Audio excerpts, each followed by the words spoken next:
Hey, welcome to another episode of Soul Vibe. I'm Kurt Becker, your host, filming again from Lancaster, Pennsylvania.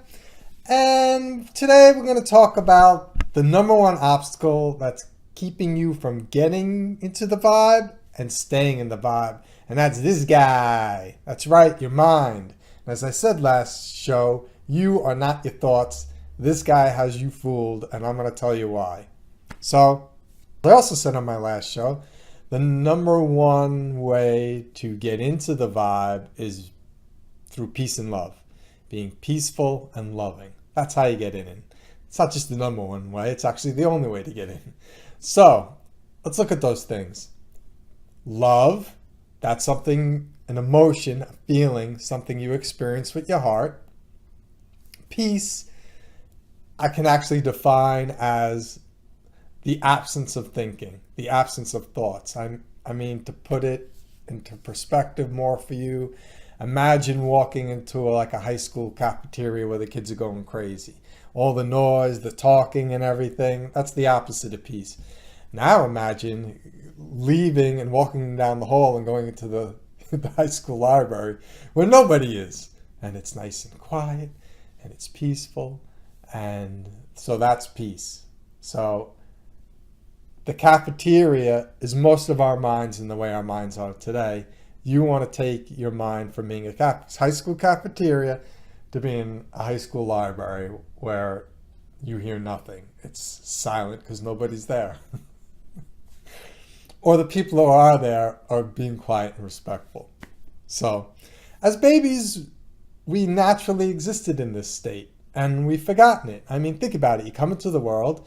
There's no thoughts going through your head because you have no words yet in your head to have thoughts in your head. And so you're just living from your heart. It's very simple. You live naturally.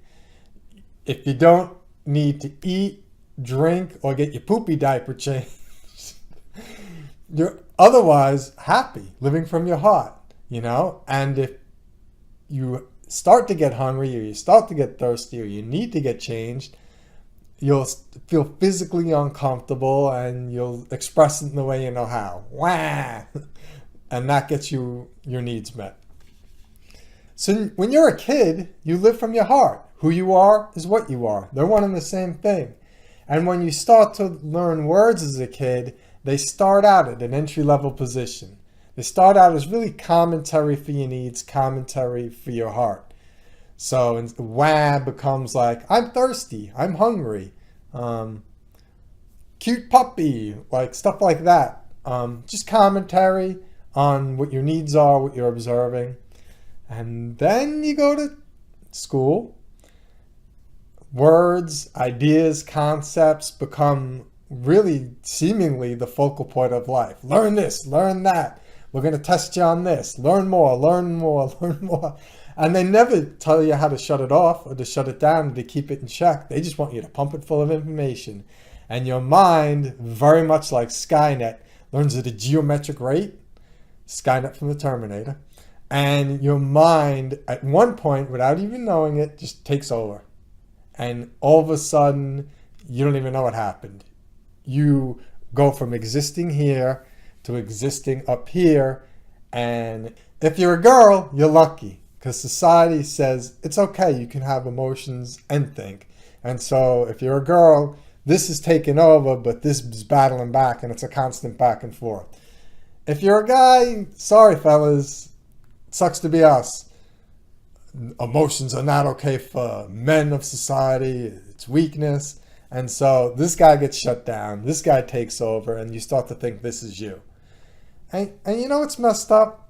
It wasn't always this way for us as a society, I believe. I think we used to exist from here, and now we exist from here. And let me explain what I mean by that. So when I was living in Connecticut and volunteering at the hospice in Connecticut, I had to work to pay the bills. And so I used to substitute teach on the side. And as a substitute teacher, I got a gig where I was just got to be like the assistant teacher. So not a lot of planning involved, just showing up, being present, and sometimes I got to sit and just listen to the lessons. So it's like I got to go to school all over again, but this time I got to pay attention. I didn't listen much the first time around. Anyway, so I think it was like a 7th grade class. Great group of kids, great school. So I remember sitting in a lesson and they were talking about the Egyptians and mummification. And they're talking about, the mummification, and they would take the heart and put it in a jar, and they would take these organs and put them in a jar, and da-da-da-da. And you know what they did with the mind, which I found fascinating? I'll give you a minute to give you a guess. All right. What they did with the mind was they stuck some kind of device up your nose, and they ripped out your brains and they threw them away. Because I didn't read more on that, but I'm guessing like heart in a jar, because that's where you live from. Brains, we don't know what that's for. We don't know what that gray matter is. Let's throw it out of the way. So that was one clue I got, that maybe we used to live from here and not from here, and we didn't even know what this was for. The other clue I got is when I was becoming a chaplain, and I quickly had to catch up on the Bible. So I got to look at the Bible with fresh eyes and see what I thought it was saying, not somebody telling me what it's saying. And I know one of the first things I noticed was when Jesus would talk to people, he would say, like, why do you think evil in your hearts? Why do you do this in the hearts? Why are you thinking of that in your hearts? And so Jesus keeps referencing thinking in our hearts. Now, they were mummifying people in Egypt when Jesus was walking the earth. And so you got the Egyptians throwing the brains away. You got Jesus talking about referencing thinking with regards to the hearts. I think we used to live from here.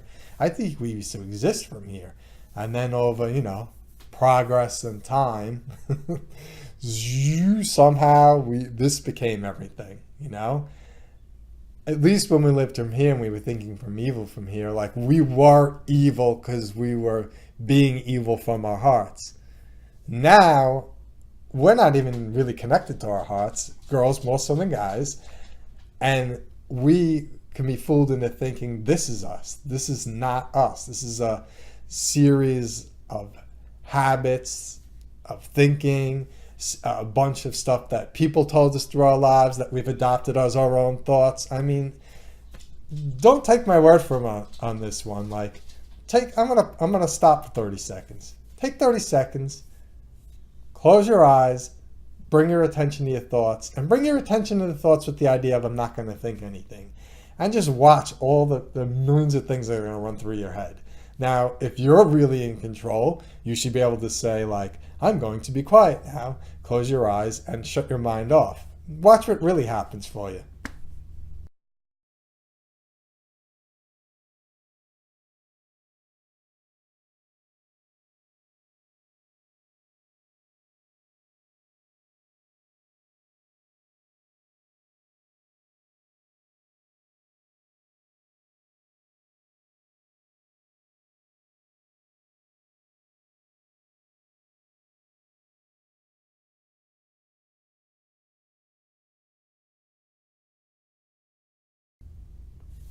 Okay, how'd that go for you?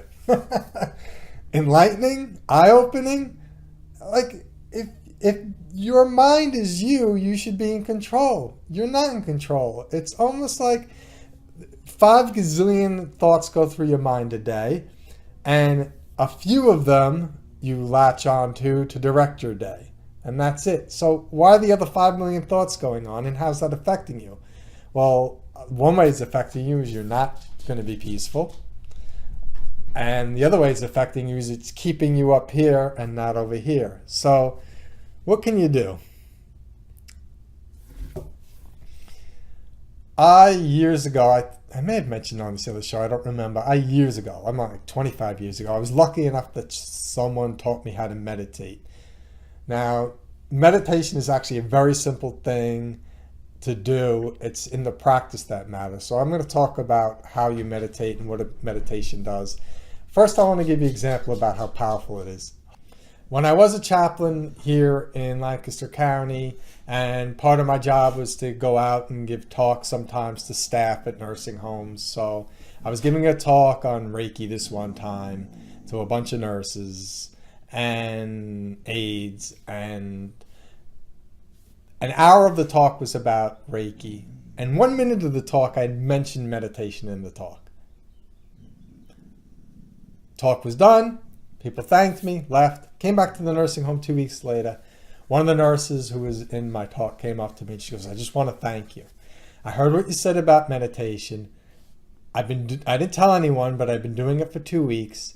And I'd say after about a week of doing it, people started coming up to me and saying, there's something different about you. We notice." And I was feeling more peaceful, and people were noticing I was more peaceful. And that was only after like a week. And I wasn't even there to teach them meditation. That's how simple meditation is to learn. It comes in the practice. That's where you get the benefit of it. Now I want to talk to you about how to meditate. And for those of you who have learned it before, maybe somewhere else, or have tried to read about it before somewhere else, please stick with me, stay with me, and try my way. Because I remember when I was reading about it and learning about it, wow, it seemed confusing. There's a million different books on it. There's a million different ways. I took all that, distilled it down, and to me, I think this is the simplest way to meditate. So sit comfortably. You don't have to sit like a pretzel or anything, legs crossed. Just sit comfortably. I'm sitting in a bar stool. Close your eyes. Bring your attention to your breathing. Don't breathe special. Just breathe the way you would naturally. And realize, all right, I'm inhaling. I'm exhaling. I'm inhaling. I'm exhaling. Notice that. Now, pick a mantra. Pick a mantra that's 2 syllables to match it with your breathing. A good first one for everyone is relax. Now, as you're inhaling, in your mind, stretch out the first part of that word. Re. And then as you're exhaling, say the second part of the word. Lax. And this is all in your head. So again, sit comfortably, close your eyes, bring your attention to your breathing, and say your mantra in your mind for the full length of your inhale and the second part of your mantra for the full length of your exhale, over and over again. And do that for about 10 minutes. That's meditation. That's the whole practice of meditation. If you did that for 10 minutes a day, I guarantee it would change your life. It would change your life in a week where people would start to notice the difference of you.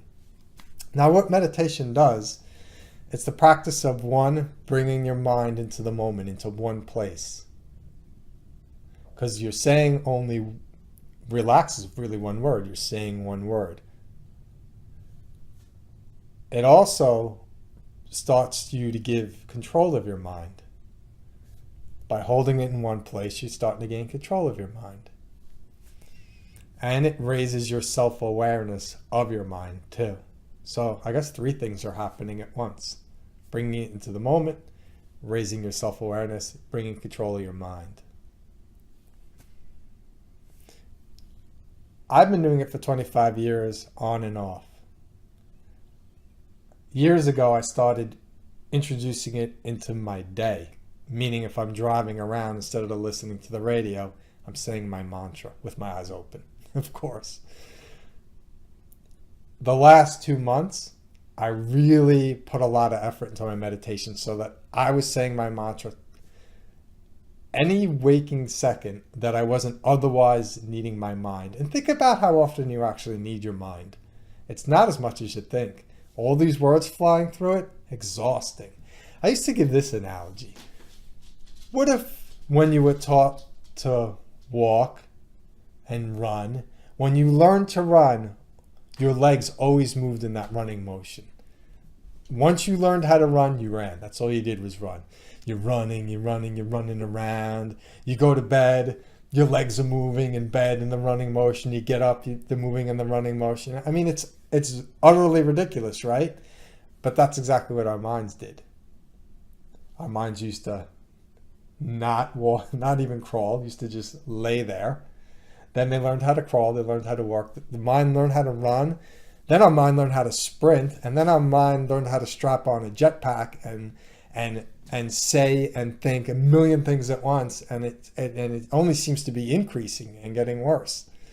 So meditation can bring everything back to one place, slow it down. So I started meditating every second of the day that I didn't need my mind about 2 months ago.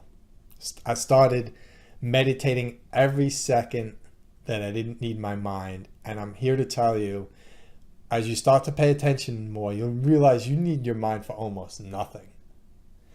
Let me explain what I mean by that. So, sometimes you get in your car, you start the ignition, you're thinking about something, and say you're going to go for a 20-minute drive. And wow, all of a sudden you're there, and you don't remember one red light, one stop sign, making one turn, or even being in your car. You were deep in thought the whole entire time, and somehow you made it from where you are to your destination. Now, I'm not talking about texting. That's different. When you're daydreaming or thinking, your eyes are still on the road. If you're texting, you're going to crash in about 10 seconds. So how much did you need your mind to operate a motor vehicle and arrive at your destination safely? You need your mind at all for that. It was off somewhere else. Everything you learn, from brain surgery to driving a car, becomes a habit. And our minds we can execute habits. We can set our bodies into motion where our mind doesn't even have to be there anymore, so to speak. And so we don't need to think as much as we think we do. We don't need our mind to be chatting away as much as we think we do. So I realized this, and so I decided, you know what? I'm going to not only just bring my mind to one moment, I want to shut my mind off.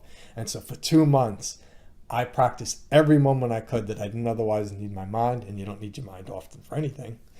And after 2 months, silence, like the high school library, silence. And silence is bliss.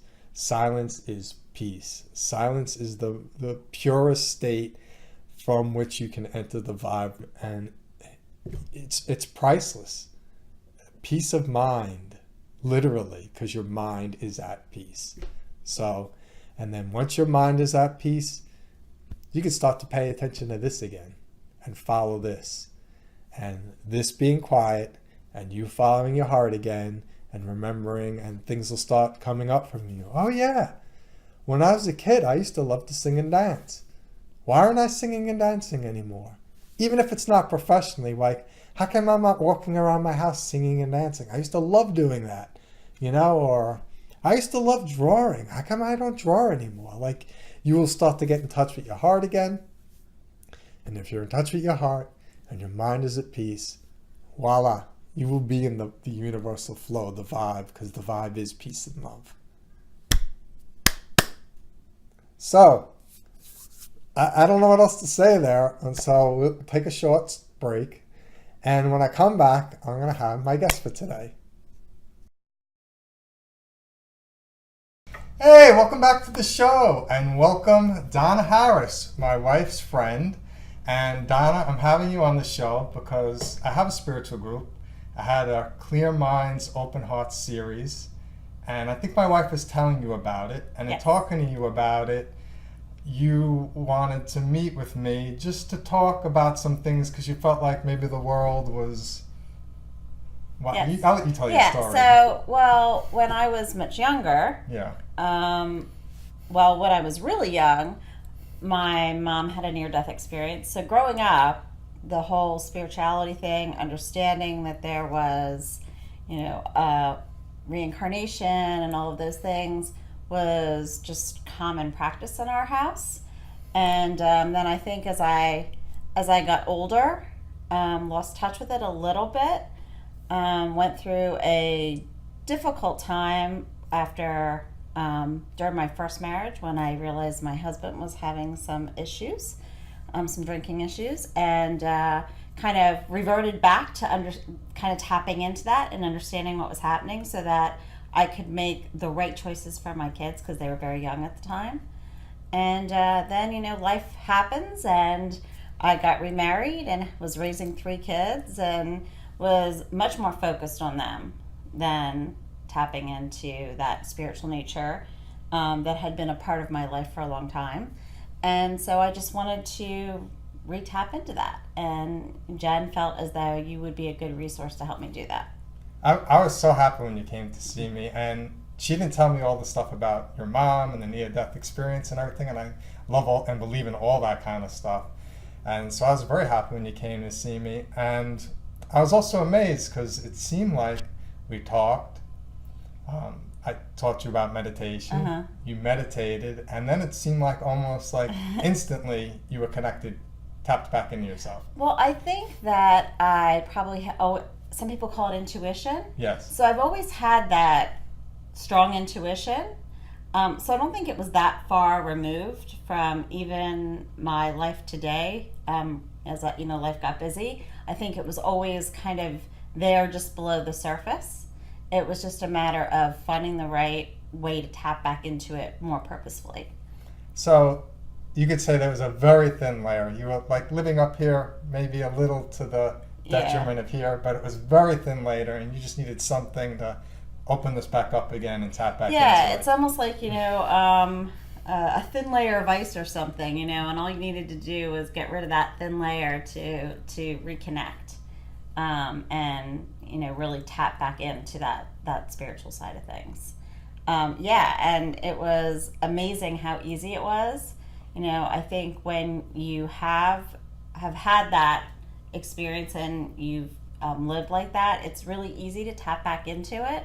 But yeah, we are, the world we live in today, there's so much noise and clutter that sometimes it's hard to push that out and really know what to tap into. So it was amazing to me how easy it was to tap back into that.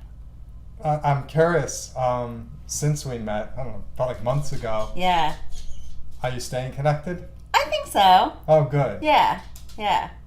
I still, I commute every day, like almost an hour to work and home.